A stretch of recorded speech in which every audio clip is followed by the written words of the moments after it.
Et bah, du coup, bonsoir à tous. Merci à tous d'avoir fait l'effort de vous déplacer ici. Merci du coup à l'équipe de Gabamous et l'équipe de JS Orthopédie qui vont vous présenter 2 conférences ce soir. Je pense que ça va être une soirée particulièrement passionnante, donc j'ai hâte d'en apprendre plus sur le positionnement, les appareillages, et que vous puissiez découvrir aussi un nouvel univers ou des nouvelles connaissances sur le sujet. Donc Christophe de Gabamous, je vais te laisser la parole du coup pour nous parler des super pouvoirs du positionnement. Eh ben allez. Alors bonsoir à tous. Je suis un peu bronchiteux, donc j'espère que je vais pas perdre ma voix au milieu du truc. Je m'appelle Christophe Morini. Effectivement, je travaille dans une petite société qui s'appelle Gabamous, qui fait de l'aide technique avec beaucoup de sentiments. Voilà. Bon, je suis kinésithérapeute, je suis devenu orthoprothésiste, je fais cette activité que je connais pas mal, et c'était l'occasion d'en échanger un petit peu avec vous, si possible, d'une manière un peu plaisante. Alors, Amandine m'avait briefé sur le thème et le contenu. J'ai un peu dévié parce que quand même, mince, on a quand même sa fierté, mais voilà, les super pouvoirs du positionnement, dans le but d'être bien installé pour mieux participer. Bon, on parle pas forcément beaucoup ou tout le temps du positionnement. Pourtant, le positionnement, ça conditionne tout. Manger, rire, apprendre, se déplacer, communiquer, regarder, voir, voilà. Un point qui me semble important, c'est que dans le domaine du handicap, on parle souvent de position assise parce que on ne tient pas souvent très bien debout. Et la position assise, c'est pas une position. La position assise, en fait, on devrait dire la station assise. La station assise parce que en position assise, on fait, on participe, on agit, on se repose éventuellement, mais ce n'est pas une attitude. Voilà. On peut avoir une posture assise. Généralement, quand on vient pour un entretien d'embauche ou je sais pas quoi, ou un enterrement, on a une posture assez crispée, mais qui en fait ne correspond pas du tout à ce qu'on pratique en position assise. Alors, la prise en compte de l'intérêt de la station assise est en fait assez récent dans l'histoire de l'humanité, et je voulais vous parler de l'invention du fauteuil. Voilà. Pendant 5000 ans, l'être humain, ou l'humanité plutôt, a fabriqué des fauteuils qui étaient en fait des trônes. Des objets d'apparat qui plaçaient le roi, le pharaon, le grand chef en position haute, de manière à ce qu'il puisse être assis et regarder son interlocuteur en étant plus haut que lui. Voilà. C'était très hiérarchique. Le seul siège, fauteuil qu'on retrouve, c'est en Grèce antique, la klimos, qui était une chaise ou un fauteuil qui ne servait à rien, si ce n'est de s'asseoir pour se reposer. Voilà. Donc ces klimos étaient utilisés au milieu d'une pièce ou voilà, c'était juste pour s'asseoir. Vous allez voir où je vais en venir. On prête à Jules César, ou en tout cas à ses armées, l'invention du fauteuil. Dans le sens où, pendant l'histoire de l'humanité, les batailles se faisaient avec un bâton dans la poussière du sol pour dire on va attaquer à l'aube par ici, et puis là il y a la colline, voilà. Avec l'invention des cartes, les forces militaires ont commencé à se déplacer avec des cartes, et pour pouvoir utiliser leurs cartes, ils ont trouvé comme ça plus pratique de l'utiliser sur une table. Sauf que, au bout de quelques heures, il devient pénible de rester devant sa table, et il y en a un qui a eu l'idée, c'est pas toujours comme ça que ça s'est passé forcément, mais d'inventer en fait un siège, en l'occurrence ce siège romain pliant que l'on connaît plus ou moins, qui permettait de s'asseoir à la table. Et je me permets d'insister sur ce petit point parce que c'était la première fois de l'humanité où en fait on utilisait ou on inventait un outil de positionnement dans le but de faire quelque chose. Le trône ne servait à rien, la climos, c'était juste pour se reposer. La cella, c'est pour être à la table. Voilà. Ça, c'est une vraie innovation. Après, le positionnement. Alors, donc, la chaise, le siège, le fauteuil est d'origine militaire, et ben le positionnement aussi. Avant l'envahissement culturel du marketing, le positionnement était une notion militaire.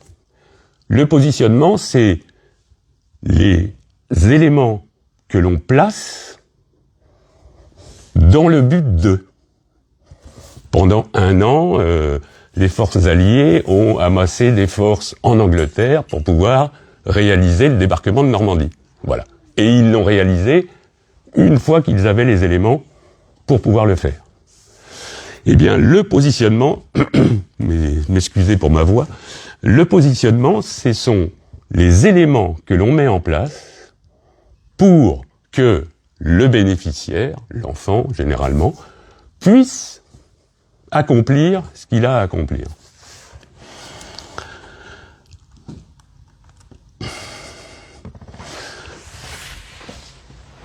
Après, j'ai souhaité vous parler vite fait, puisque j'ai une demi-heure, de deux approches qui doivent être complémentaires, mais qui ne sont pas du tout les mêmes. Les professionnels de santé abordent généralement, de manière un peu schématique, la situation de handicap de l'enfant par l'angle de la prévention, du traitement et de la rééducation. Étymologiquement, orthopédie, ça veut dire mettre les enfants en droit. Voilà, donc c'est clair. Et donc, bien naturellement, les thérapeutes sont tournés vers les nécessités qui semblent se dégager de la situation de l'enfant pour sa situation actuelle et pour sa situation à venir. Je ne sais pas trop qui est qui dans la salle, mais on sait collectivement que tel enfant va sans doute avoir besoin d'une assise moulée, ou que celui-là, il aura besoin d'une injection de toxine, ou que celui-ci est bien parti pour finir avec un corset de scoliose, ou que il faudrait telle prise en charge ou telle autre prise en charge. Et donc, on regarde ça comme ça, voilà, en se disant, il est très gentil, les parents sont charmants, mais nous, on pense que... Et puis, il y a les parents qui abordent le handicap de leur enfant, mais complètement de l'autre côté. Voilà. Alors, Dieu merci, ils ne sont pas fermés à ce que disent les professionnels de santé, mais eux, ils voient pas ça comme ça. En fait, ce qu'ils voudraient, c'est que leur enfant fasse comme tous les enfants. C'est-à-dire qu'il joue, qu'il mange, qu'on puisse le laver, qu'on puisse se promener, qu'il puisse aller à l'école, et puis voilà. Même si les choses évoluent progressivement, ils n'ont pas les notions orthopédiques, médicales, voilà. Nous, souvent, tel type de handicap, ça fait quand même un petit moment qu'on en voit des différents, voilà. Eux, c'est le premier, hein, avec un peu de chance, parce que des fois, il y en a qu'on en deux, mais bon. Et donc, en fait, ils n'ont pas cette notion-là. La notion qu'ils ont, c'est qu'en fait, ils ont des besoins, des envies, et ils voudraient trouver des solutions pour répondre à ces besoins et ces envies. Voilà. Certains parents pensent que les choses vont s'arranger avec le temps. Nous, on sait que c'est quand même plutôt le contraire, mais parfois on est agréablement surpris. Et puis, les parents, ils ont des envies. Le papa est moniteur de ski, ou la maman a une toute petite voiture, ou on se focalise sur l'entrée à l'école, et donc il y a que ça qui compte, voilà. Et donc, ils cherchent des réponses, et bien souvent, ça passe par des aides techniques, un objet, quelque chose. Voilà. Et donc, quand on est dans ce domaine-là, ce qui est quand même super bien, c'est de réussir à faire converger les deux approches. La symétrie corporelle, la prévention des déformations, la respiration, le truc, le machin, tout ça, mais aussi la joie de vivre, la vie en famille, regarder la télé, partir en vacances chez les grands-parents, voilà. Et donc c'est pour ça, je ne sais plus sur quoi il faut que j'appuie. Oui. C'est pour ça que je viens vous voir.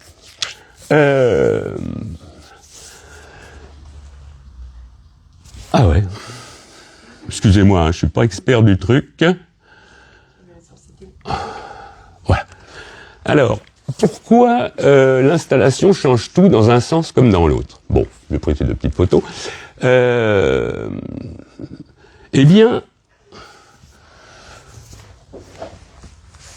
ce que je vais vous dire est valable chez tout le monde, et il est encore plus valable chez l'enfant présentant une déficience, des incapacités, surtout si ça tourne autour du postural, sans rentrer dans les détails. Un enfant ou un adulte ordinaire sont capables d'adaptations extravagantes, extraordinaires quand on regarde bien. On voit des enfants dans des cours d'école qui arrivent à sauter à la corde en regardant la voiture qui passe sur l'avenue, voilà. Ou dessiner dans l'autobus de travers avec les chaos, voilà. Ça, c'est d'une puissance proprioceptivo, posturale, tout ce qu'on veut, c'est étonnant. Voilà. Les enfants que l'on accompagne, bien souvent, ont des difficultés ou des restrictions qui font qu'ils ne sont pas capables de ce niveau-là. Et donc, c'est pour ça que, pour eux, comme pour nous, l'installation, le siège, pour faire simple, eh ben, il va lui aussi créer le positionnement, évidemment. C'est-à-dire on peut l'orienter pour avoir des effets vertueux, bénéfiques, mais il faut bien avoir à l'esprit que ça peut être une vraie cochonnerie. Enfin, ça peut encourager une malposition importante.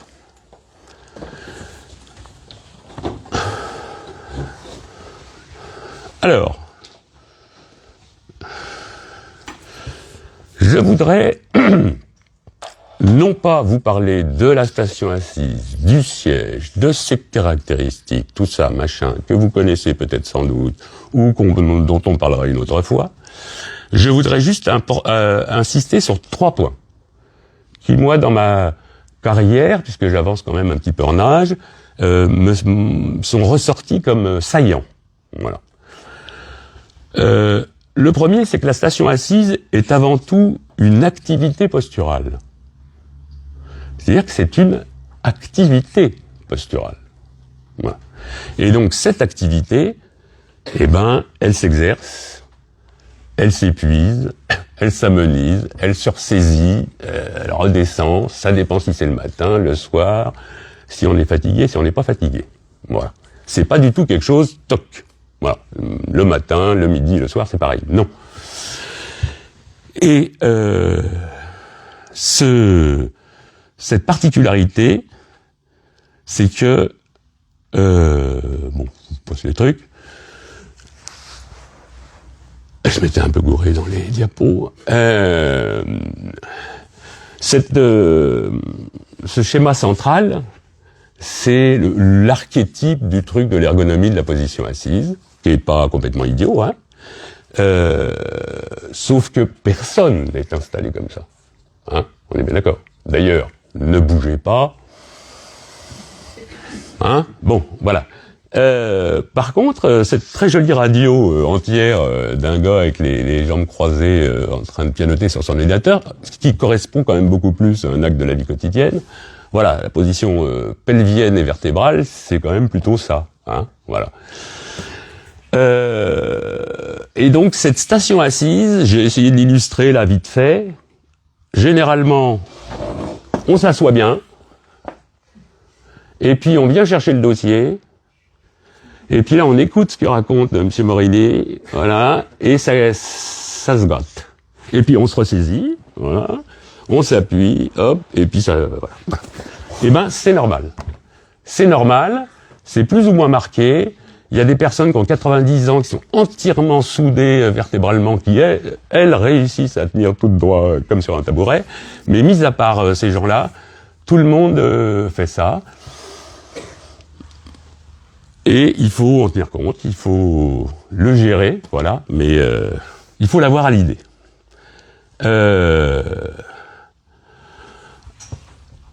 Élément supplémentaire, pour terminer sur cette activité posturale, c'est que, je le disais tout à l'heure, on s'assoit, on s'installe en position assise pour faire quelque chose. Eh bien souvent, on est progressivement accaparé par ce qu'on fait, ou par ce qu'on écoute, je l'espère, ou ce qu'on manipule, et donc du coup la posture devient... voilà, on s'en éloigne, on va dire, et il peut se produire le pire comme le meilleur. La deuxième notion que j'ai pu constater, c'est quelque chose donc que j'évoquais tout à l'heure, c'est le siège qui conditionne le positionnement. Vous-même, si vous êtes assis dans un canapé, comme le gars tout à l'heure, si vous êtes assis dans une voiture, dans une chaise de salle de réunion, sur un tabouret, sur un coin de table, dans un fauteuil à accoudoir, eh bien vous n'allez pas vous installer de la même manière. Et vous n'allez pas, votre posture ne va pas évoluer de la même manière. Voilà. Et ben ça, c'est parce que il y a deux choses. Il y a d'une part, enfin il y a trois choses. Il y a d'une part la pesanteur. Donc la pesanteur, je vous rappelle, ça s'exerce du haut vers le bas, 24 heures sur 24, toute l'année, quoi qu'on fasse. Et le seul moyen de ne plus y être soumis, donc c'est soit d'être parti sur Artémis hier soir, soit de s'allonger. Voilà. Mais donc cette force considérable, la pesanteur, eh ben quand vous discutez avec des personnes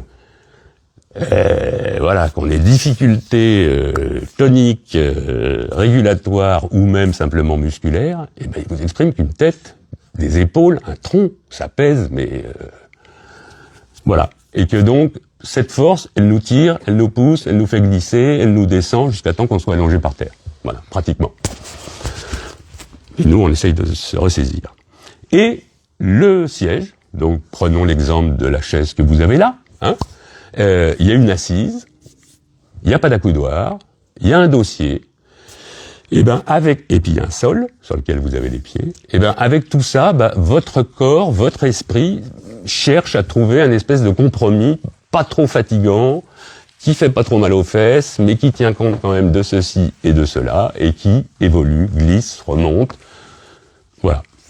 Et donc quand vous allez imaginer, participer, faire, qu'importe, un siège, il faut avoir à l'esprit que l'accoudoir là que vous avez décidé pour cet enfant ou cet angle de dossier, eh ben il va générer une réponse posturale, même faible, et il va induire une évolution de cette station assise.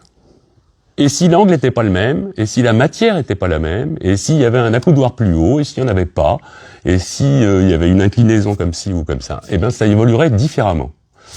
Et je vous inviterai à faire des essais, de voir à quoi ça ressemble, et vous verrez que c'est pas du tout pareil. Alors,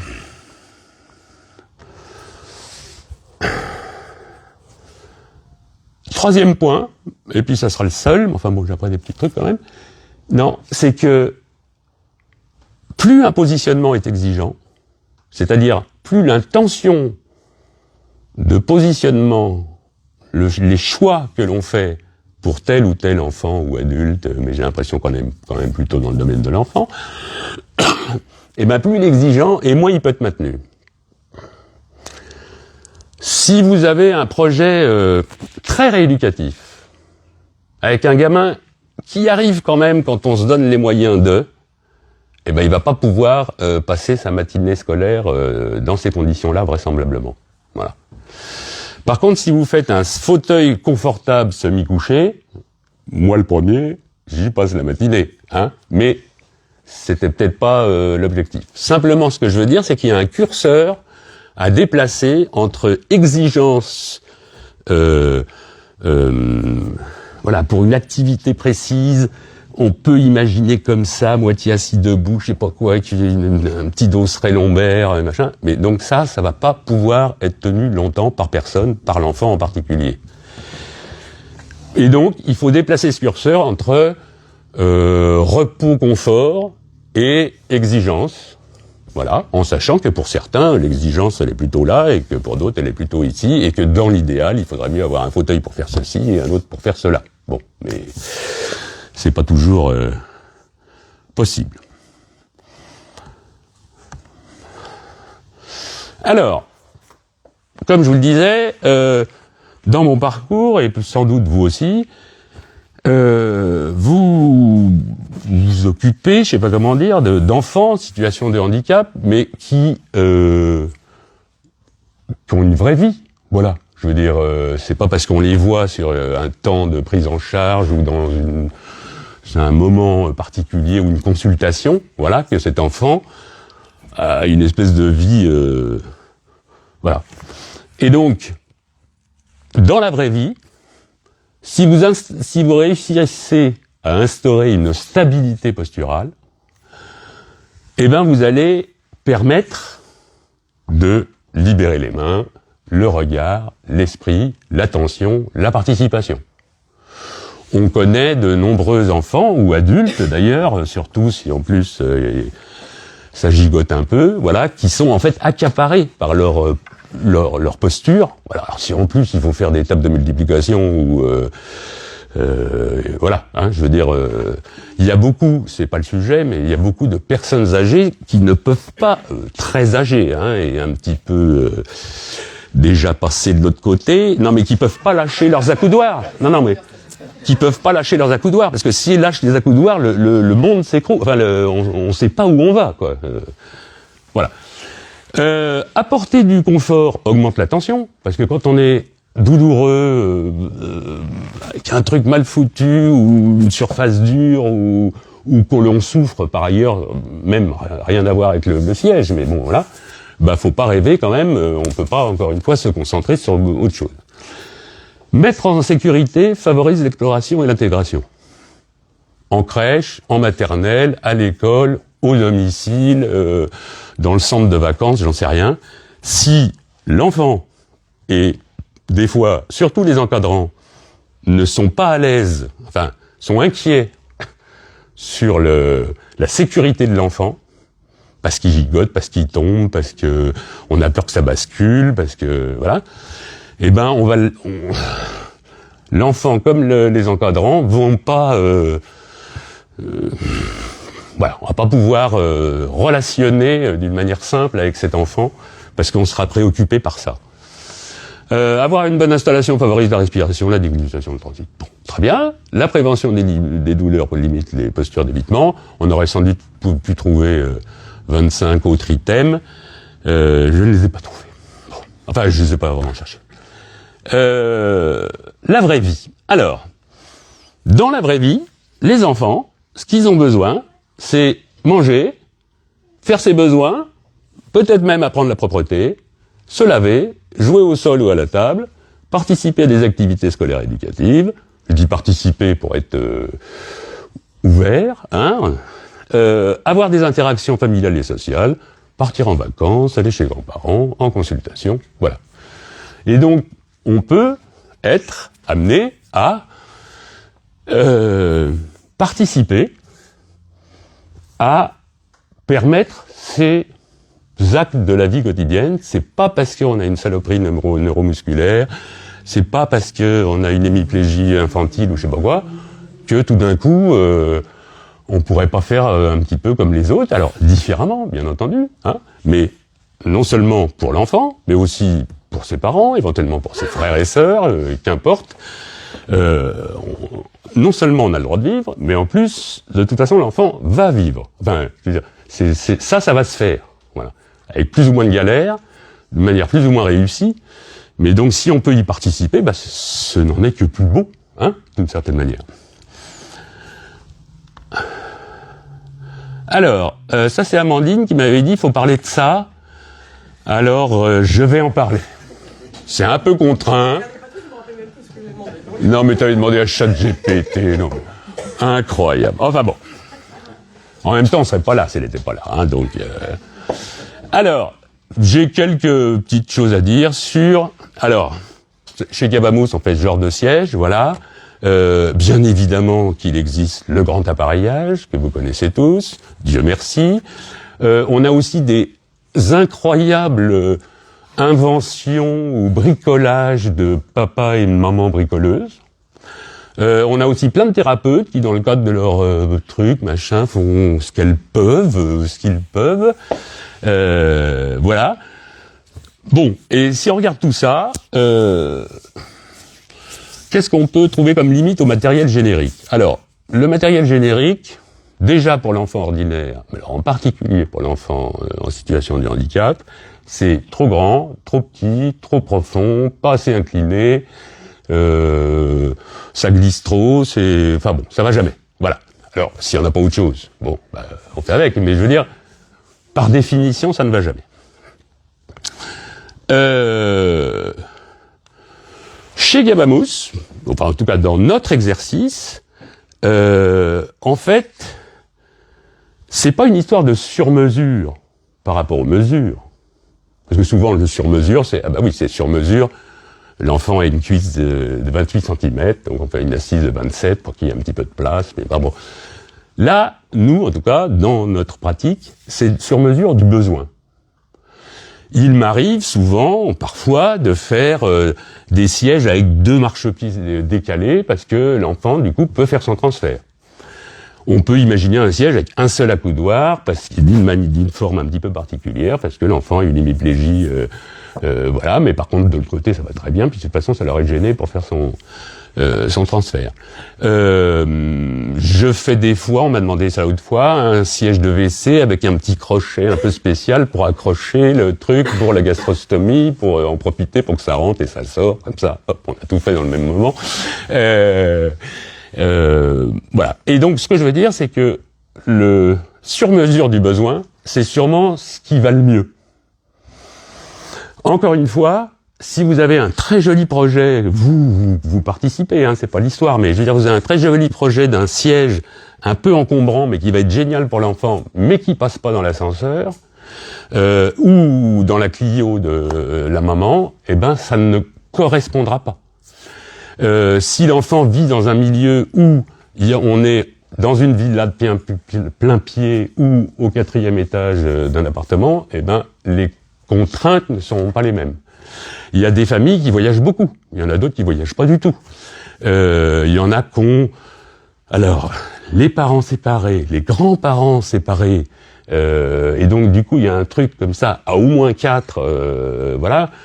Et parfois le déplacement ressemble à un déménagement. Je veux dire, hein, vous connaissez tous ça, le truc, le verticalisateur, le machin, le bidule, voilà, bon.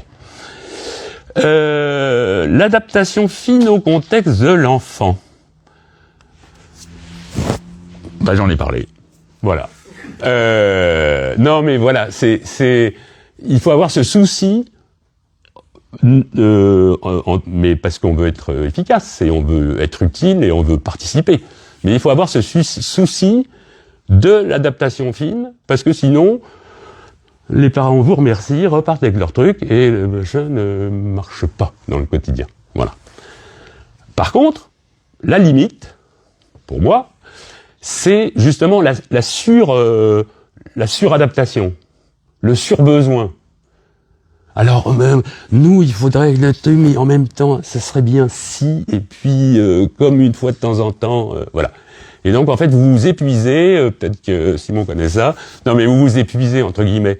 Vous cherchez une solution à trop un cahier des charges trop complexe. D'abord, vous y arrivez pas forcément, donc déjà, vous avez perdu votre temps, les gens aussi. Et puis, ils sont relativement déçus, parce que du coup, ils imaginaient que peut-être on pourrait faire quelque chose comme ça.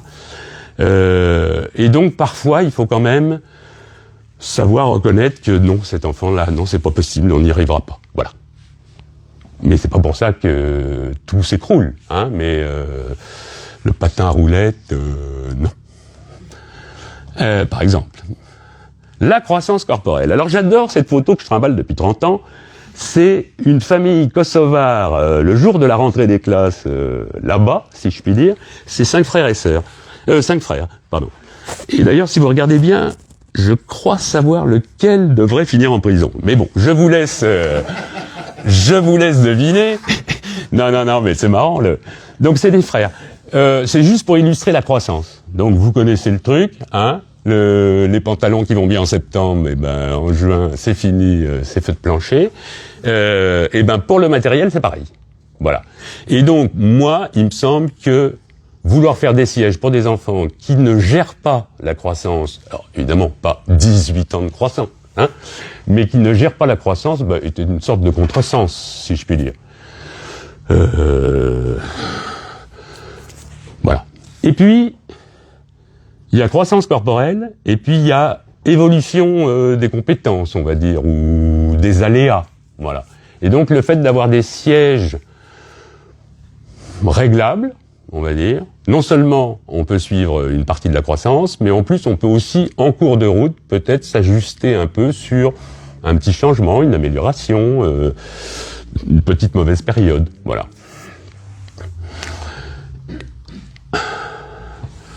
Et puis, il faut reconnaître que des fois, des solutions simples sont bienvenues. Là, j'ai 2 photos de plots. Eh ben, je peux vous dire que rien qu'un plot, bien fait, ça change quand même l'installation assise de nombreux enfants. Y compris les nôtres, hein, mais enfin bon. J'ai pendant de nombreuses années, puis je fais encore de temps en temps, le fauteuil de jardin.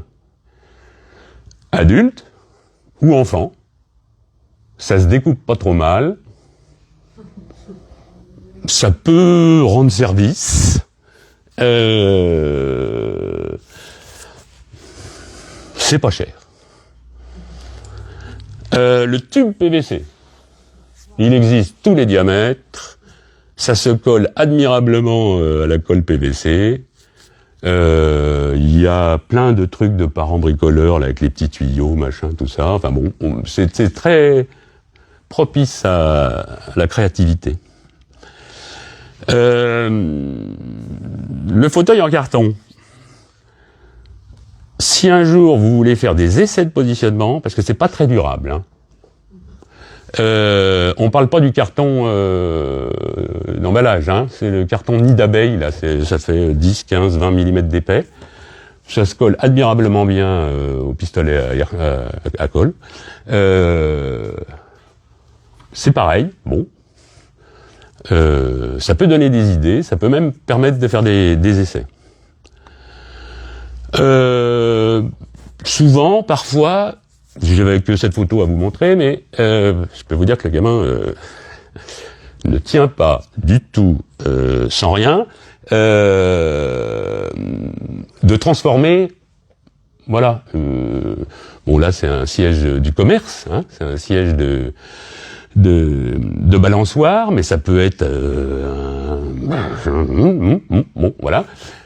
Non mais transformer, ça évite de partir de zéro, de construire quelque chose de complexe sans savoir si, et puis un petit côté inclusif, je sais pas comment dire, enfin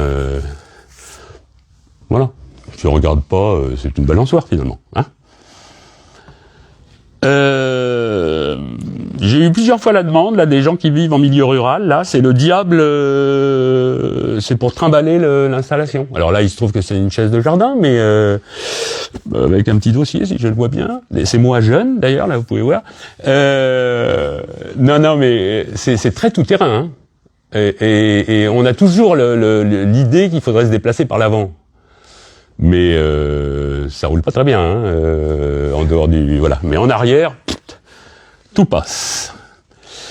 Et puis voilà. Et puis donc là, je vous ai mis quelques petites photos de ce qu'on fait nous, mais ce que je voulais dire, c'est que avec un bon positionnement, qui est un croisement entre des exigences, des besoins, des envies, des nécessités, ce qu'on arrive à faire, pas faire, voilà, donc faut être quand même très humble, hein.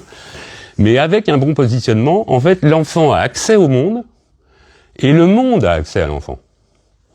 Voilà. Et ça, c'est extra de faire un siège. Je fais souvent des sièges pour l'école. Et l'enfant qui a passé les 2 premiers mois d'école un petit peu dans son coin avec pour telle ou telle raison, et ben tout d'un coup, hop, il se retrouve avec les autres là en rassemblement, comme on dit beaucoup en maternelle, ou je sais pas quoi pour une activité musicale, voilà. Et tout d'un coup, l'enfant, non seulement il y a accès, mais les autres ont accès à lui. Et ça, c'est quand même beau, voilà. Qu'est-ce que j'ai mis là? Bon, bref.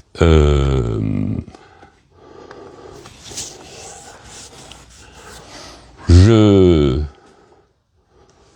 terminerai, voilà, en vous disant que si vous arrivez à participer à un début de scolarisation, à pouvoir faire pipi et caca, à pouvoir aller au WC dans son école maternelle, à pouvoir être scolarisé, voilà, à pouvoir être chez soi avec ses frères et sœurs, et voilà, eh ben, non seulement vous rendez service, si je puis dire au sens noble du terme, voilà, mais en plus vous permettez évidemment à l'enfant, eh ben, de se développer autant que il peut faire.